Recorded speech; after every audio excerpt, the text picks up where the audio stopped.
In the southern seas of the world lay islands and archipelagos teeming with bountiful fruits and fertile lands.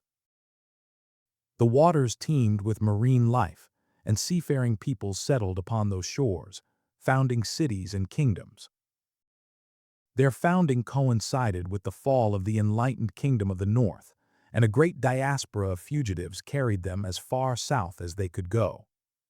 In particular, one cluster of islands had sheltered the lineage of the far north many millennia ago, and from them sprang the people known as the Austromasters. Their fame spread far and wide, for they were the sovereigns of the southern seas and unmatched navigators, the likes of whom the world had never seen. Their realm consisted of 4 broad and elongated islands, each facing one of the cardinal directions, one to the north, one to the south, one to the east, and one to the west. These islands were separated from one another by narrow stretches of water, and together formed an almost perfect empty circle.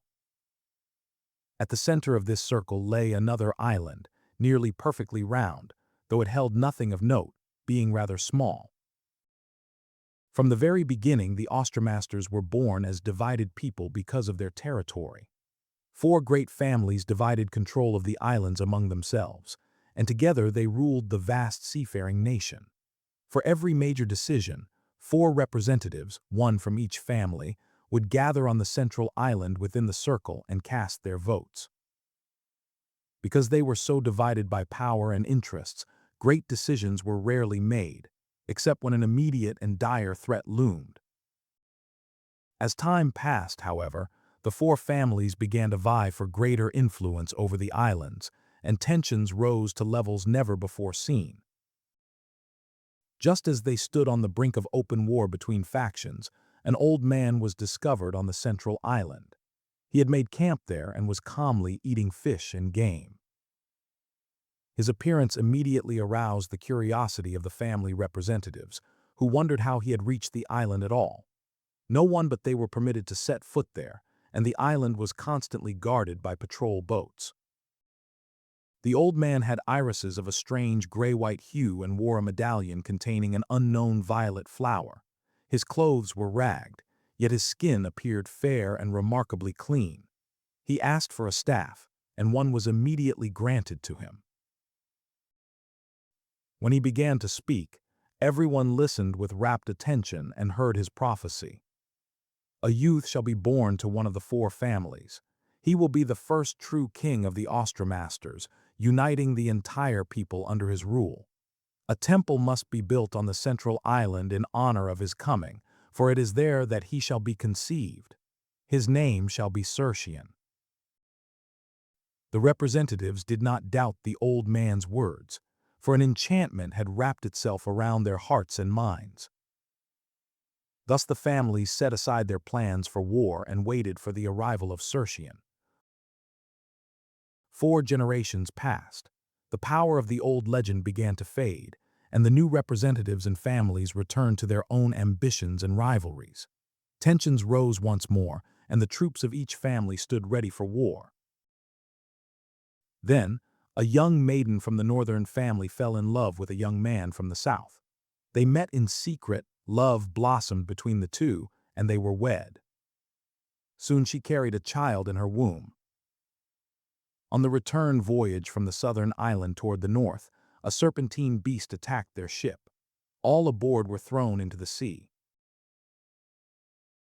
The young man and the maiden did not survive, but their bodies washed ashore on the central island, for the ship had been sailing near it when the attack occurred. The rescuers arrived too late, and no trace of the beast was ever found. They discovered the lifeless bodies of the 2 lovers and saw that the maiden's belly was still full. To their astonishment, they felt movement. A child still lived within her. From her womb they carefully drew forth a newborn boy. The skilled sailors immediately took the infant to the nearest island, the southern one, and entrusted him to a woman who had just given birth. She nursed him alongside her own newborn son, who would one day become Circian's closest friend. The news spread rapidly, and everyone recalled the old legend that had just come to pass. The head of the northern family rushed to the south, and beheld the child to whom his deceased daughter had given life. The four family heads then gathered at the temple on the central island. The temple was built of smooth white stone in a perfect circular shape. Tall columns rose from the base, supporting a domed roof that tapered upward. At the apex of the dome stood a golden ornament shaped like a star. The family heads spoke of the ancient prophecy, and the northern patriarch declared that the boy's name would be Circian. The other three, however, were wary. They were reluctant to swear loyalty to a king from the northern island. Instead, they proposed a challenge. When Circian came of age and grew strong, he would have to undertake a voyage with a single ship and only 16 companions. He must liberate the islands and archipelagos of the south from the grip of pirates, brigands, and southern lords who threatened the peace of the Austromasters and their allied peoples. The head of the northern family was shocked.